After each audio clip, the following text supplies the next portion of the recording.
നടിയെ ആക്രമിച്ച കേസിൽ പ്രതികൾക്ക് എറണാകുളം പ്രിൻസിപ്പൽ സെഷൻസ് കോടതി എന്ത് ശിക്ഷ വിധിക്കും? നോക്കാം ഉച്ചവാർത്തയിൽ ആദ്യം പ്രധാന തലക്കെട്ടുകൾ.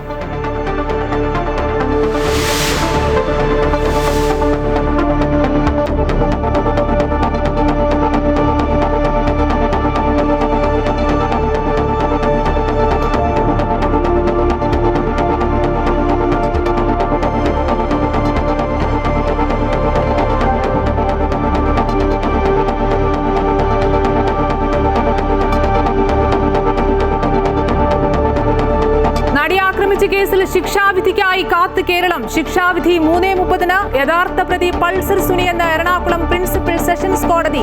മറ്റ് 5 പേർ കൂട്ടുപ്രതികളെന്നും കോടതി. ക്രിമിനൽ പശ്ചാത്തലമുള്ള സുനിയെ ശിക്ഷിച്ച ഉത്തരവുകൾ എവിടെയെന്ന് കോടതി. കോടതിയിൽ പൊട്ടിക്കരഞ്ഞ് മാർട്ടിനും പ്രദീപും. കുറഞ്ഞ ശിക്ഷ നൽകണമെന്ന് പ്രതികൾ.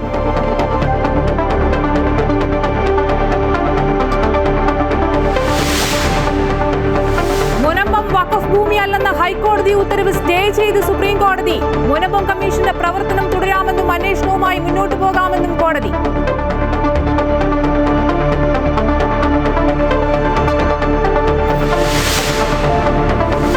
ശബരിമല സ്വർണ്ണക്കൊള്ളയിൽ ദേവസ്വം ബോർഡ് മുൻ പ്രസിഡന്റ് എ പത്മകുമാറിന് ജാമ്യമില്ല. കട്ടിളപ്പാളി കേസിൽ കൊല്ലം വിജിലൻസ് കോടതി ജാമ്യാപേക്ഷ തള്ളി.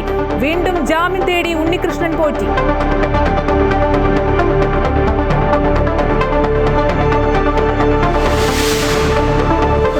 തദ്ദേശ തിരഞ്ഞെടുപ്പ് ഫലം നാളെ അറിയാം. വോട്ടെണ്ണൽ രാവിലെ 8 മുതൽ. ഫലസൂചനകൾ ആദ്യ അരമണിക്കൂറിനകം. വിജയപ്രതീക്ഷയുമായി മുന്നണികൾ. തത്സമയ വിവരങ്ങളുമായി അമൃത ന്യൂസ് രാവിലെ 7 മണി മുതൽ.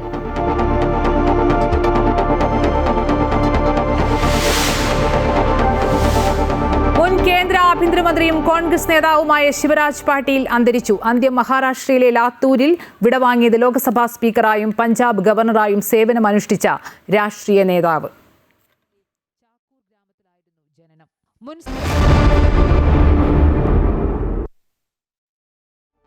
വിശദമായി നോക്കാം. നടിയെ ആക്രമിച്ച കേസിൽ ശിക്ഷ 3:30 വിധിക്കും. യഥാർത്ഥ പ്രതി പൾസർ സുനി എന്നും മറ്റ് 5 പേരും കൂട്ടുപ്രതികളെന്നും എറണാകുളം പ്രിൻസിപ്പൽ സെഷൻസ് കോടതി.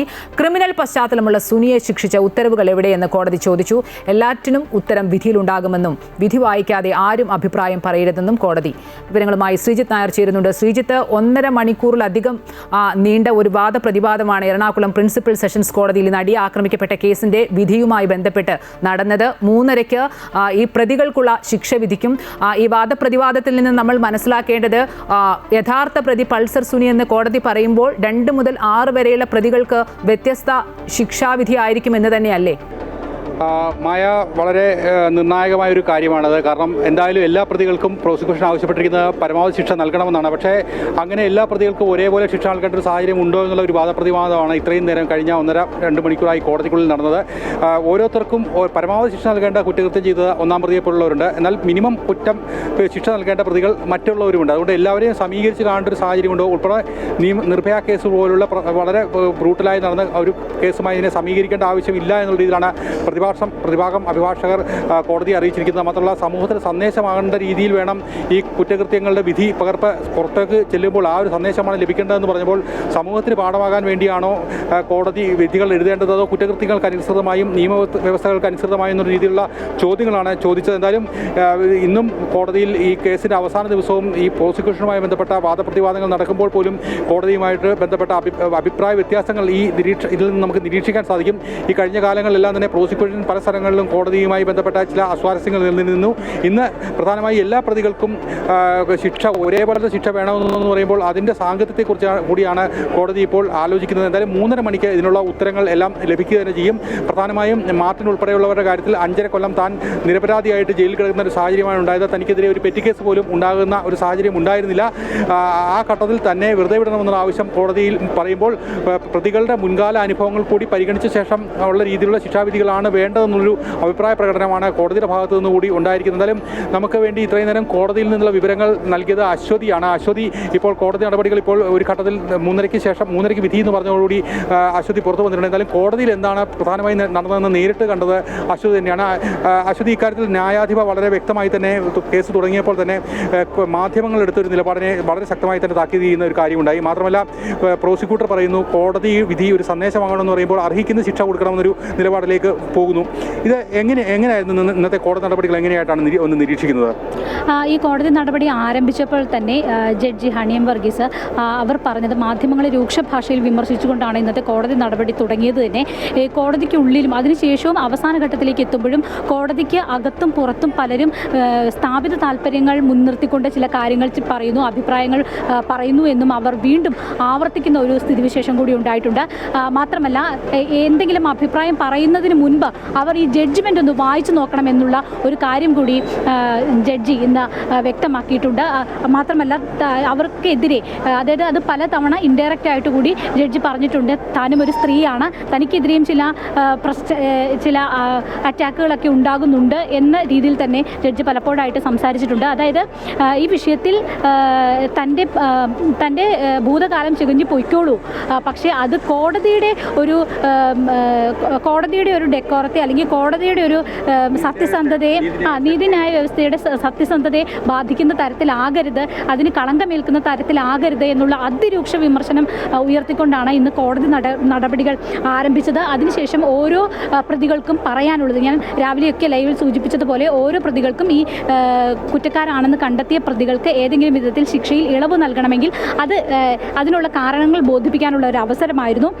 അതിൽ പൾസർ സുനി വ്യക്തമാക്കിയത് തനിക്ക് വീട്ടിൽ അമ്മ മാത്രമേ ഉള്ളൂ എന്നുള്ള പ്രധാനപ്പെട്ട ഒരു കാര്യമാണ്. അത് ജഡ്ജി അവിടെ രേഖപ്പെടുത്തിയിട്ടുണ്ട്.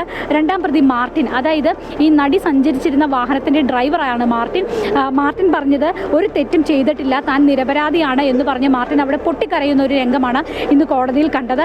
ഈ ചെയ്യാത്ത തെറ്റിൻ്റെ പേരിൽ 5.5 വർഷമാണ് താൻ ജയിലിൽ കിടന്നത്, എൻ്റെ പേരിൽ ഒരു പെറ്റി കേസ് പോലും ഇതുവരെ ഉണ്ടായിട്ടില്ല. അതായത് ഇതിൻ്റെ ആൻറ്റിസിഡൻസ് പരിശോധിക്കുന്ന സമയത്ത് ഇത്തരം വാദങ്ങളെല്ലാം തന്നെ അത് മുഖവിലക്കിടക്കുന്ന ഒരു സ്ഥിതിയിലേക്ക് പോകും. വാർദ്ധക്യ സഹജമായ അസുഖങ്ങളുള്ള മാതാപിതാക്കളാണുള്ളത്, ഞാൻ ജോലി ചെയ്ത് കിട്ടുന്ന വരുമാനത്തിൽ നിന്നാണ് വീട്ടിൽ നിത്യച്ചെലവ് നടത്തുന്നത്, അത്തരം കാര്യങ്ങളാണ് മാർട്ടിൻ ഇന്ന് പറഞ്ഞിട്ടുള്ളത്.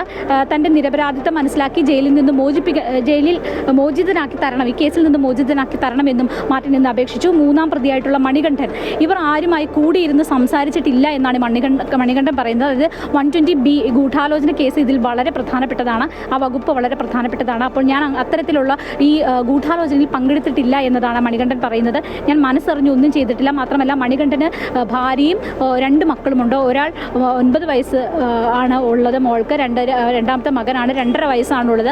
അപ്പോൾ അവരൊക്കെ തന്നെ ഡിപ്പെൻഡ് ചെയ്തിട്ടാണ് ജീവിക്കുന്നത്.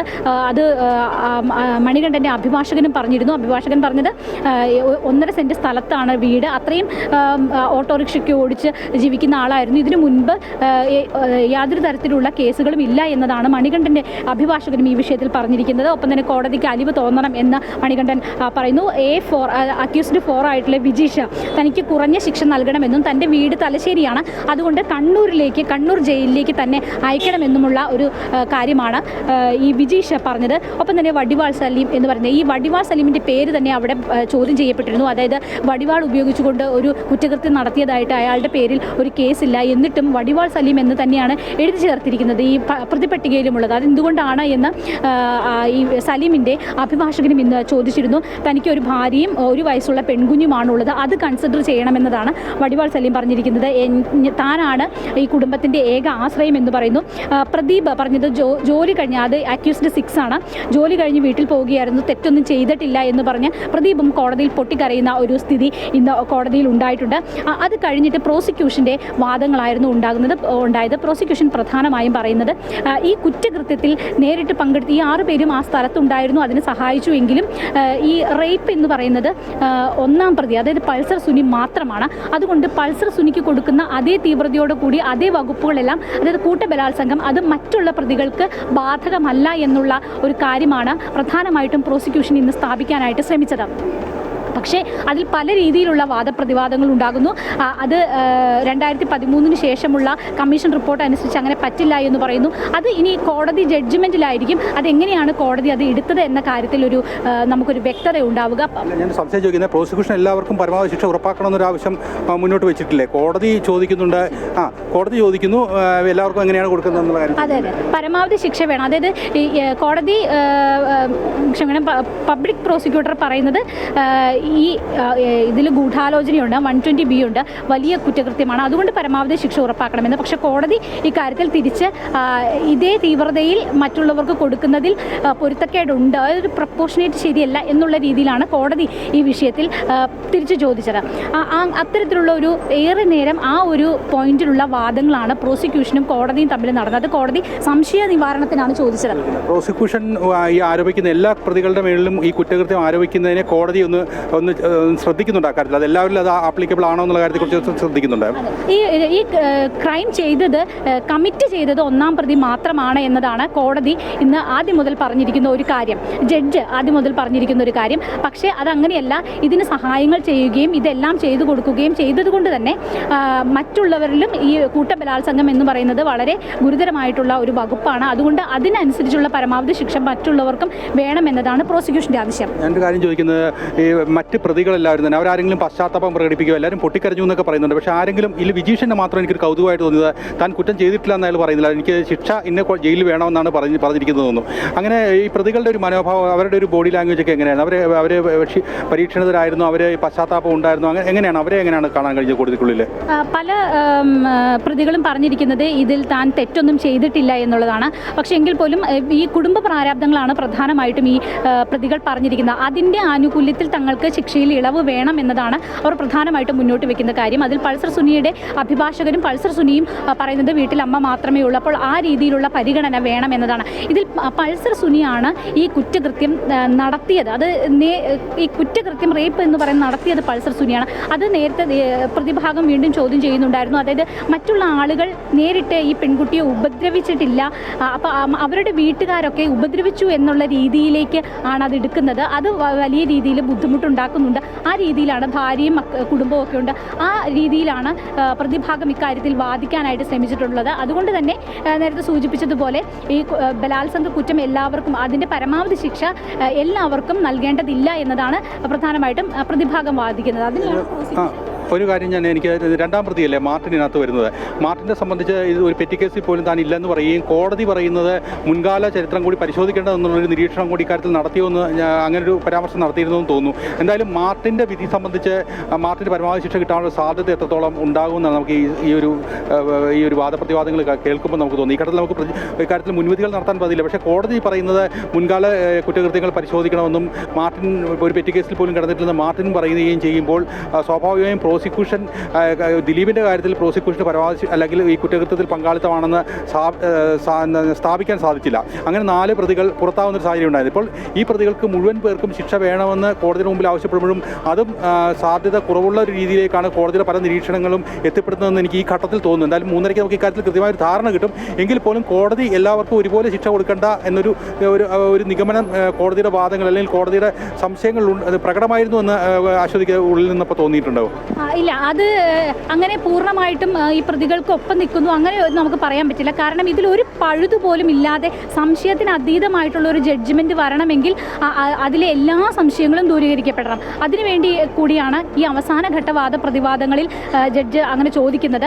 ഇത്തരം ഒരു സംശയം ബാക്കി നിൽക്കുന്നു, അപ്പോൾ അതിനെന്ത് മറുപടി പറയാൻ സാധിക്കുന്നു? അങ്ങനെ സംശയങ്ങളാണ് എന്ന് തന്നെ ജഡ്ജ് അതിന് നിങ്ങൾക്ക് പറയാനുള്ളത് തിരിച്ച് പറയാമെന്ന് തന്നെയാണ്. അതായത് ഇതിൻ്റെ വിധിന്യായം വരും, ശിക്ഷാവിധി വരുമ്പോൾ അതിൽ ഒരു സംശയത്തിനും ഇടവരാത്ത രീതിയിലായിരിക്കണം ആ ശിക്ഷാവിധി എന്നുള്ളത് കൊണ്ട് തന്നെയാണ് ഇത്തരത്തിലുള്ള ഒരു കാര്യങ്ങൾ ചോദിക്കുന്നത്. അത് പ്രോസിക്യൂഷൻ ആകുമ്പോൾ ജഡ്ജ് പ്രതിപക്ഷമായിട്ട് നിൽക്കുന്നു, പ്രതിഭാഗം വക്കീൽ പറയുമ്പോൾ ജഡ്ജ് പ്രതിഭാഗമായിട്ട് അതിന് ഓപ്പോസിറ്റായിട്ട് നിൽക്കുന്നു. അത്തരത്തിലുള്ള ചോദ്യങ്ങൾ ചോദിക്കുന്നത് വ്യക്തത വരുത്താൻ വേണ്ടിയിട്ടാണ്. അത് യാതൊരുവിധ പ്രശ്നങ്ങളും ഈ ജഡ്ജ്മെൻറ്റിൽ ഉണ്ടാകാത്ത വിധം ആ ജഡ്ജ്മെൻറ്റ് പുറത്തിറക്കുന്നതിന് വേണ്ടിയിട്ടുള്ള ഒരു നീക്കമാണ് ജഡ്ജിയുടെ ഭാഗത്തുനിന്ന് ഉണ്ടായിരിക്കുന്നത്. പക്ഷേ ഇതാണ് ഇതിലെ ഏറ്റവും പ്രധാനപ്പെട്ട പ്രശ്നം.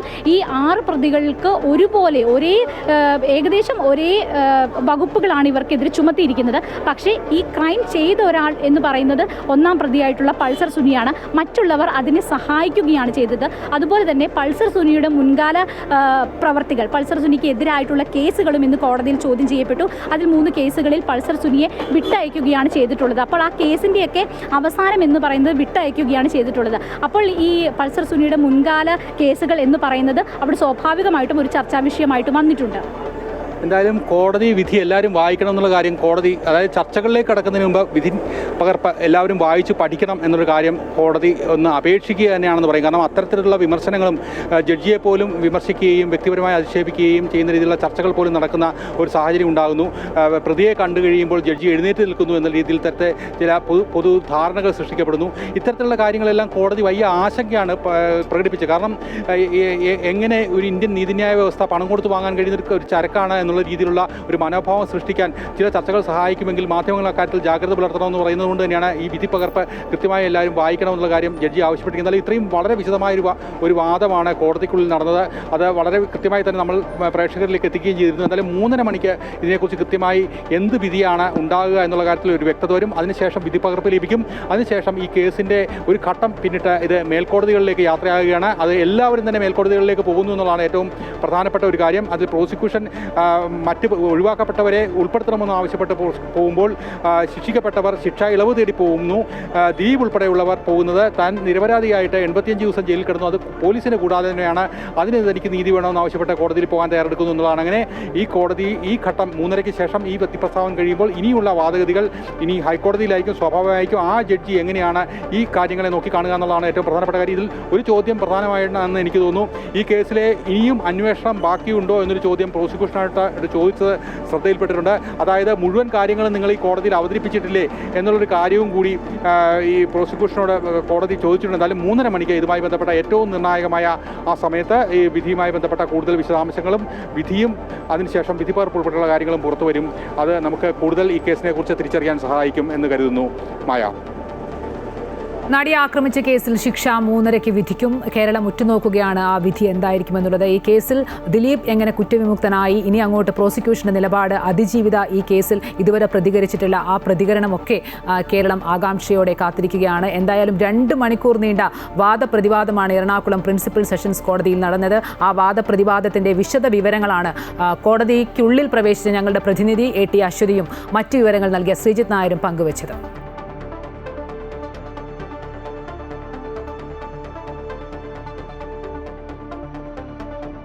മറ്റു വാർത്തകൾ നോക്കുകയാണെങ്കിൽ ശബരിമല സ്വർണ്ണ കവർച്ചാ കേസിൽ പ്രതിയായ ദേവസ്വം മുൻ പ്രസിഡന്റും CPM നേതാവുമായ A. പത്മകുമാറിന് ജാമ്യമില്ല. ശബരിമല കട്ടിളപ്പാളി സ്വർണ്ണ കവർച്ച കേസിൽ A. പത്മകുമാർ സമർപ്പിച്ച ജാമ്യ ഹർജിയിലാണ് കൊല്ലം വിജിലൻസ് കോടതി ജാമ്യം തള്ളിയത്. താൻ മാത്രമല്ല ദേവസ്വം ബോർഡിലെ മറ്റ് അംഗങ്ങൾക്കും കാര്യങ്ങൾ അറിയാമായിരുന്നു എന്നതാണ് A. പത്മകുമാറിന്റെ ജാമ്യാപേക്ഷയിൽ പറയുന്നത്. മിനിറ്റ്സിൽ ചെമ്പെന്ന് രേഖപ്പെടുത്തിയത് ഉൾപ്പെടെ എല്ലാവർക്കും അറിയാമായിരുന്നു. പ്രായമായ ആളായതിനാൽ പരിഗണന വേണമെന്നും പത്മകുമാർ ജാമ്യ ഹർജിയിൽ ആവശ്യപ്പെട്ടു. എന്നാൽ ഉണ്ണികൃഷ്ണൻ പോറ്റിയെ പോലെ A. പത്മകുമാറിന് കേസിൽ കൃത്യമായ പങ്കുണ്ടെന്ന് പ്രോസിക്യൂഷൻ വാദിച്ചു. പ്രോസിക്യൂഷന്റെ ഭാഗത്തു നിന്നും അഡ്വക്കേറ്റ് സിജു രാജനാണ് ഹാജരായത്. വാദം പൂർത്തിയായതോടെ വിധി പറയുന്നത് ഇന്നത്തേക്ക് മാറ്റിവെക്കുകയായിരുന്നു. ജാമ്യ അപേക്ഷ തള്ളിയതോടെ ഹൈക്കോടതിയെ സമീപിക്കുവാനാണ് ഇനി പത്മകുമാറിന്റെ നീക്കം. അതേസമയം കേസിൽ മുഖ്യപ്രതിയായ ഉണ്ണികൃഷ്ണൻ പോറ്റി വിജിലൻസ് കോടതിയിൽ ജാമ്യാപേക്ഷ നൽകിയിട്ടുണ്ട്. മുനമ്പം വഖഫ് ഭൂമിയല്ലെന്ന് ഹൈക്കോടതി ഉത്തരവ് സ്റ്റേ ചെയ്ത് സുപ്രീം കോടതി. അന്വേഷണ കമ്മീഷൻ നടപടികളുമായി മുന്നോട്ട് പോകാമെന്നും സുപ്രീം കോടതി. മുനമ്പം കമ്മീഷന്റെ പ്രവർത്തനം തുടരാമെന്നും സുപ്രീം കോടതി. വിശദാംശങ്ങളുമായി KK പ്രശാന്ത് ചേരുന്നു. പ്രശാന്ത്, ഈ വഖഫ് സംരക്ഷണ സമിതി ഹർജിയിൽ ചൂണ്ടിക്കാട്ടിയ കാര്യം സുപ്രീം കോടതി അംഗീകരിച്ച് ഇത് സ്റ്റേ ചെയ്യുകയായിരുന്നു.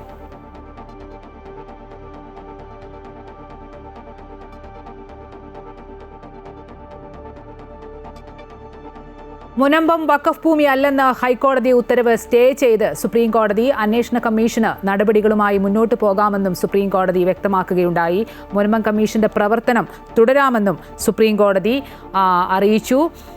വഖഫായി വിജ്ഞാപനം ചെയ്തിട്ടുള്ള ഭൂമി സംബന്ധിച്ച തർക്കമുണ്ടായാൽ വഖഫ് ട്രിബ്യൂണലിന് മാത്രമേ അതിൽ തീർപ്പ് കൽപ്പിക്കാൻ കഴിയൂ എന്നുള്ള ഒരു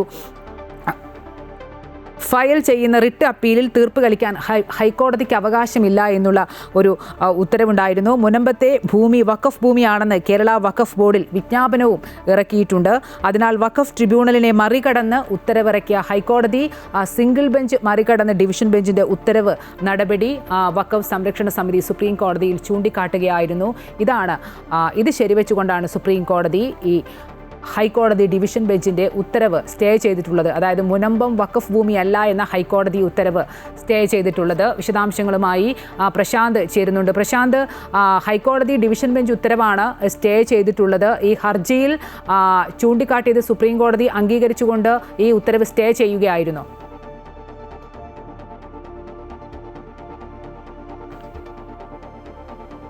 മുനമ്പത്തെ വഖഫിന്റെ ഭൂമി അത് വഖഫ് ഭൂമി അല്ല എന്നുള്ള മുനമ്പത്തെ ഭൂമി വഖഫ് ഭൂമി അല്ല എന്നുള്ളതാണ് ഹൈക്കോടതി ഡിവിഷൻ ബെഞ്ച് വ്യക്തമാക്കിയത്. അതിന്റെ അടിസ്ഥാനത്തിലായിരുന്നു തുടർ നടപടികൾ സംസ്ഥാന സർക്കാരിന്റെ ഭാഗത്തുനിന്നൊക്കെ തന്നെ തുടങ്ങുകയൊക്കെ ചെയ്തത്.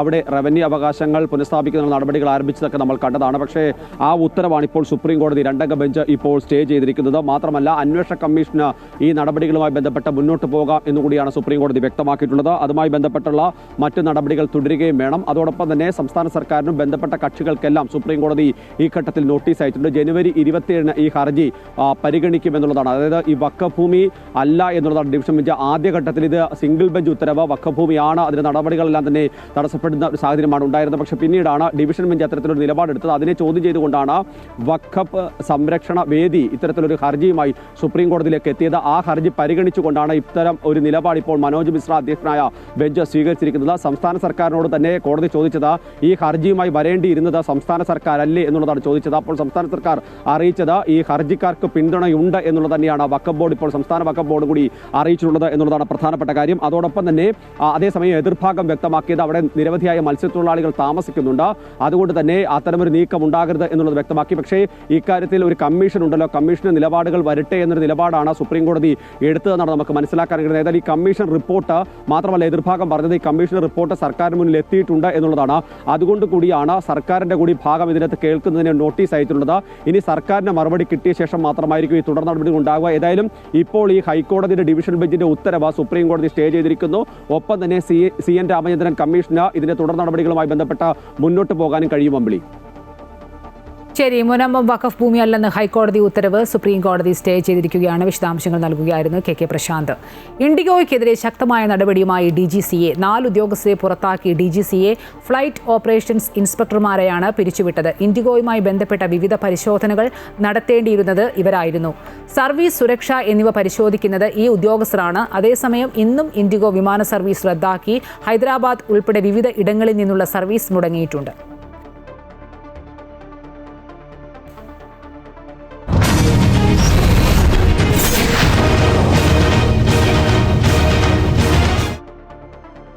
തദ്ദേശ സ്വയംഭരണ തെരഞ്ഞെടുപ്പ് വോട്ടെണ്ണൽ നാളെ. ആകെ 244 വോട്ടെണ്ണൽ കേന്ദ്രങ്ങളാണ് സജ്ജമാക്കിയിരിക്കുന്നത്. സമഗ്ര ആധിപത്യം തുടരാനാകുമെന്നാണ് LDF പ്രതീക്ഷിക്കുന്നത്. അതേസമയം തിരിച്ചുവരാനാകുമെന്ന പ്രതീക്ഷയിലാണ് UDF. NDAയും തികഞ്ഞ വിജയപ്രതീക്ഷയിലാണ്. 941 പഞ്ചായത്തുകൾ, 152 ബ്ലോക്ക് പഞ്ചായത്തുകൾ, 14 ജില്ലാ പഞ്ചായത്തുകൾ, 87 മുനിസിപ്പാലിറ്റികൾ, 6 കോർപ്പറേഷനുകൾ എന്നിവിടങ്ങളിലേക്കുള്ള ജനവിധിയുടെ ഫലമാണ് നാളെ അറിയുന്നത്. രാവിലെ 8 മണിക്ക് വോട്ടെണ്ണൽ ആരംഭിക്കും. ഇതിനായി സംസ്ഥാന വ്യാപകമായി 244 വോട്ടെണ്ണൽ കേന്ദ്രങ്ങളാണ് ഒരുക്കിയിരിക്കുന്നത്. ആദ്യം പോസ്റ്റൽ ബാലറ്റുകളും തുടർന്ന് വോട്ടിംഗ് മെഷീനിലെ വോട്ടും പിന്നീട് EVM മെഷീനിലെ വോട്ടുകളുമാണ് എണ്ണുക. ആദ്യം ഗ്രാമപഞ്ചായത്ത് നഗരസഭാ ഫലവും 2 മണിയോടെ എല്ലാ ഫലങ്ങളും പുറത്തുവരും. ജനകീയ പ്രശ്നങ്ങളെക്കാൾ വിവാദ വിഷയങ്ങൾ ചർച്ചയായ തെരഞ്ഞെടുപ്പിൽ 3 മുന്നണികളും തികഞ്ഞ ശുഭപ്രതീക്ഷയിലാണ്. സംസ്ഥാനത്ത് 2 ഘട്ടങ്ങളിലായി 74% പോളിംഗാണ് രേഖപ്പെടുത്തിയത്. അത് കഴിഞ്ഞ തവണത്തേക്കാൾ കുറവുമാണ്. അമൃത ന്യൂസ്, തിരുവനന്തപുരം. സംസ്ഥാന പോലീസ് മേധാവി റവാഡ ചന്ദ്രശേഖർ ശബരിമലയിൽ ദർശനം നടത്തി. അമ്മയ്ക്കും കുടുംബത്തിനുമൊപ്പമാണ് DGP സന്നിധാനത്തെത്തിയത്. ദർശനത്തിന് ശേഷം വൈകുന്നേരത്തോടെ മലയിറങ്ങും.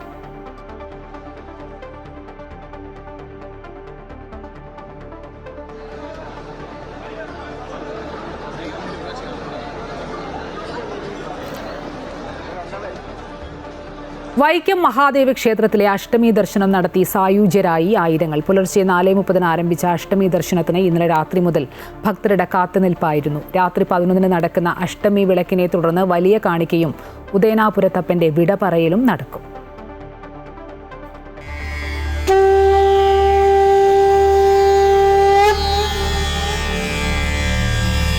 സർവാഭരണ വിഭൂഷിതനായ വൈക്കത്ത് പെരുന്തിരിക്കോവിലപ്പന്റെ മോഹനരൂപം ദർശിച്ച് സായുജ്യം നേടുവാൻ ആയിരക്കണക്കിന് ഭക്തരാണ് ക്ഷേത്രത്തിലെത്തിയത്. തന്ത്രി കിഴക്കിനടത്ത് മേക്കാട് മാധവൻ നമ്പൂതിരി, ഭദ്രകാളി മറ്റപ്പള്ളി നാരായണൻ നമ്പൂതിരി, മേൽശാന്തി TD നാരായണൻ നമ്പൂതിരി എന്നിവരുടെ കാർമ്മികത്വത്തിൽ രാവിലെ 3:30 നട തുറന്ന് ഉച്ചപൂജയ്ക്കും എതിർത്തപൂജയ്ക്കും ശേഷം 4:30 അഷ്ടമി ദർശനം ആരംഭിച്ചത്. മഹാദേവ ക്ഷേത്രത്തിന്റെ കിഴക്കേ ആൽത്തറയിൽ തപസ്സനുഷ്ഠിച്ച വ്യാഘ്രപാദ മഹർഷിക്ക് ശ്രീപരമേശ്വരൻ പാർവതി സമേതനായി ദർശനം നൽകി അനുഗ്രഹിച്ച മുഹൂർത്തത്തിലാണ് ക്ഷേത്രത്തിലാണ് അഷ്ടമി ദർശനവും നടത്തി അന്നദാന പ്രഭുവായ വൈക്കത്തപ്പന്റെ ഇഷ്ടവഴിപാടായ പ്രാതലും കഴിച്ചാണ് ഭക്തരുടെ മടക്കം. അഷ്ടമി ദിനത്തിൽ 121 പറ അരിയുടെ വിഭവസമൃദ്ധമായ പ്രാതലാണ് ദേവസ്വം ഒരുക്കിയത്. അഷ്ടമി വിളക്ക് രാത്രി 11-നാണ്. തുടർന്ന് വലിയ കാണിക്കയും ഉദയനാപുരത്തപ്പന്റെ വിടപറയലും നടക്കും. ശനിയാഴ്ച വൈകിട്ട് 6-ന് ആറാട്ട് എഴുന്നള്ളിപ്പ് നടക്കും. ഞായറാഴ്ച മുക്കുടി നിവേദ്യത്തോടെ അഷ്ടമി ഉത്സവം സമാപിക്കും. അമൃത ന്യൂസ്, കോട്ടയം.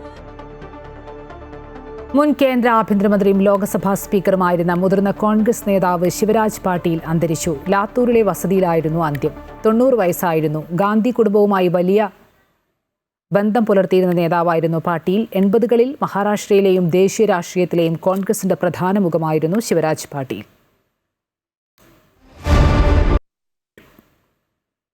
ഫുട്ബോൾ ഇതിഹാസം ലയണൽ മെസ്സി ഗോഡ് ടൂർ പരിപാടിയുടെ ഭാഗമായി നാളെ ഇന്ത്യയിലെത്തും. കൊൽക്കത്ത, ഹൈദരാബാദ്, മുംബൈ, ഡൽഹി എന്നിവിടങ്ങളിലെ വിവിധ പരിപാടികളിൽ പങ്കെടുക്കും. ഗോഡ് ടൂറിന്റെ ഭാഗമായി പ്രധാനമന്ത്രി നരേന്ദ്രമോദിയുമായി കൂടിക്കാഴ്ച നടത്തും. മെസ്സിയെ കൂടാതെ ഉറുഗ്വേ ഫുട്ബോൾ താരം ലൂയിസ് സുവാരസ്, അർജന്റീനിയൻ താരം റൊഡ്രിഗോ ഡി പോളും ഗോഡ് ടൂറിന്റെ ഭാഗമായി ഇന്ത്യയിലെത്തുന്നുണ്ട്. മിയാമിയിൽ നിന്നാണ് മെസ്സി ഇന്ത്യയിലേക്ക് വരുന്നത്.